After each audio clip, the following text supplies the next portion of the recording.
তাই আল্লাহ বলছে কেউ যদি আজকের জুমায় যদি নামাজ পড়ে, আগামী জুমা পর্যন্ত যদি নামাজ যদি না ছাড়ে, এক সপ্তাহে যত গুনাহ হবে সমস্ত গুনাহ আমি বান্দাকে মাফ করে দিব। সুবহানাল্লাহ। তাই জোহর থেকে যদি ফজর থেকে যদি জোহর পর্যন্ত গুনাহ করে, সমস্ত গুনাহ আল্লাহ আমলনামা থেকে মোচন করে দিবেন। জোহর থেকে আসর পর্যন্ত গুনাহ করলে, আসরের নামাজ পড়লে আবার মোচন করে দিবেন। আসর থেকে মাগরিব পর্যন্ত নামাজ পড়লে আবার আল্লাহ গুনাহ মাফ করে দিবেন। মাগরিব থেকে এশা পর্যন্ত আবার নামাজ পড়লে আল্লাহ গুনাহ মাফ করে দিবেন। এশা থেকে ফজরের নামাজ পর্যন্ত আবার পড়লে বান্দারে তোমার গুনাহ আমি মাফ করে দিলাম। বান্দাকে সমস্ত সব সময় চাই আল্লাহ গুনাহ মাফ করে দেওয়ার জন্য। আল্লাহ বলেন, ও বান্দা, পৃথিবীর মধ্যে এমন কেউ নাই তোমাকে গুনাহ মাফ করে দেওয়ার জন্য। আমি আল্লাহ ছাড়া পৃথিবীর মধ্যে তুমি টাকা চাইলে হয়তো 2 টাকা তোমাকে দিতে পারে, 100 টাকা 200 টাকা তোমাকে দিতে পারে, কিন্তু একবার যদি চাও দিলে, দ্বিতীয়বার যদি তুমি চাও দিলে, তৃতীয়বার গেলে আর ফিরে ফিরতে হাত দিতে চাইবে না। কিন্তু আমি আল্লাহ, তুমি বান্দা যতবার চাইবা অতবার আমি আল্লাহ দেওয়ার জন্য সবসময় প্রস্তুত থাকি। সুবহানাল্লাহ। আমি সবসময় দেওয়ার জন্য প্রস্তুত থাকি। বান্দার কাছে বান্দা চাইলে অসন্তুষ্ট হয়, আমি আল্লাহর কাছে চাই না আমি আল্লাহ সন্তুষ্ট হই। এটা আল্লাহ বলছেন, আমি বান্দা না চাইলে অসন্তুষ্ট হয়েছি। তাহলে বান্দার কাছে হচ্ছে আল্লাহর কাছ থেকে চাওয়া।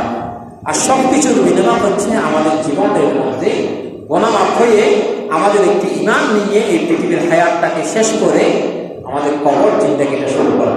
এটা যদি হয়, আমলটা যদি রাসূলের আদর্শ মোতাবেক হয়, জীবনটা যদি সুন্নাত মোতাবেক চলি, আমার জীবনের মধ্যে কোনো গুনাহ থাকবে না। আল্লাহ আমাকে গুনাহ মুক্ত করে আমার হায়াতটাকে আল্লাহ সমস্ত হায়াতের মধ্যে আমল দিয়ে বড় করে দিবেন। এরপরে রাসূল পাক সাল্লাল্লাহু আলাইহি ওয়াসাল্লাম, লাউ ইয়ালামুন নাসু ফি النداء والصف الأول ثم يجد إلا أن يستحيوا لأستهوى عليه ولو يعلمون।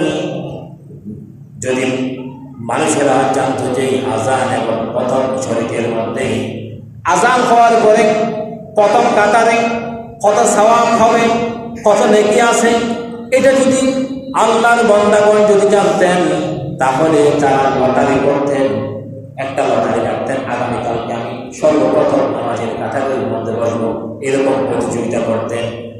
যদি তারা জানতো এভাবে করে করে মসজিদের মধ্যে প্রথম সারির মধ্যে আসতেন, আর যদি তারা জানতো যে ওয়াক্তের আগে ওয়াক্তের শুরুতে সালাতের জন্য আগমনের এই ফজিলত রয়েছে, তাহলে তারা প্রতিযোগিতা করত। আর যদি তারা জানতো এশার ওই ফজরের সালাতের মধ্যবর্তী আছে, তাহলে তারা হামাগুড়ি দিয়ে মসজিদের মধ্যে চলে যেত। হামাগুড়ি মানে গড়িয়ে গড়িয়ে, এত যে সওয়াব আছে নেকি আছে, তারা যদি জানতো মসজিদের মধ্যে হামাগুড়ি দিয়ে দিয়ে গড়িয়ে গড়িয়ে চলে যেত। একজন অন্ধ সাহাবী রাসূল পাক সাল্লাল্লাহু আলাইহি ওয়াসাল্লামের দরবারে এসে জিজ্ঞেস করলেন, ইয়া রাসূলুল্লাহ সাল্লাল্লাহু আলাইহি ওয়াসাল্লাম, আমি মসজিদের আজান শুনি, আমি অন্ধ সাহাবী, মসজিদের আজান শুনি, আমি কি মসজিদে যেতে হবে, যাব?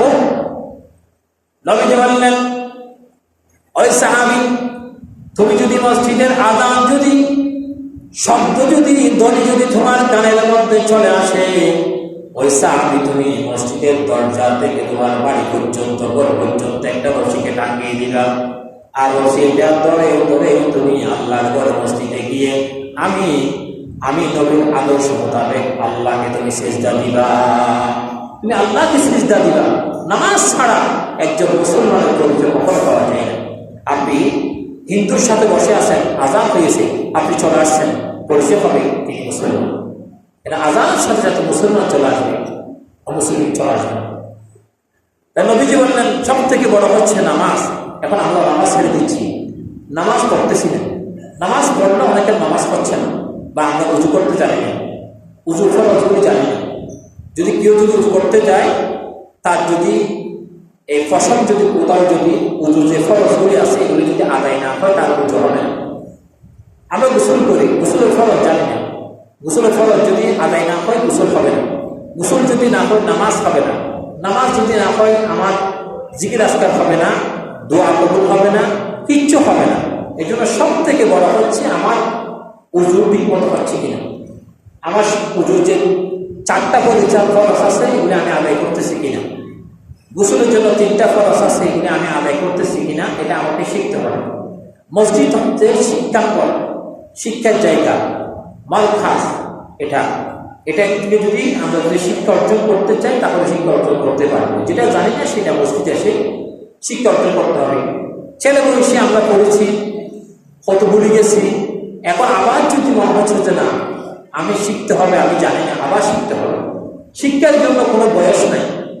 আমি 60 বছর বয়স হয়ে গিয়েছে, এখন আমি শিখলে লজ্জা হবে, এটা কোনো কথা। আমি তো 60 বছর বয়সে নামাজটা পড়তে চাইতেছি না, তো 60 বছর বয়সে যদি আমার নামাজ না হয় আমি আল্লাহ দরবারে কি জবাব দিব? তাহলে আমার নামাজ তো শিখতে হবে, উজু শিখতে হবে, গোসল শিখতে হবে। এগুলো যদি না শিখি আমার কিছু হবে না। এরপরে রাসূল পাক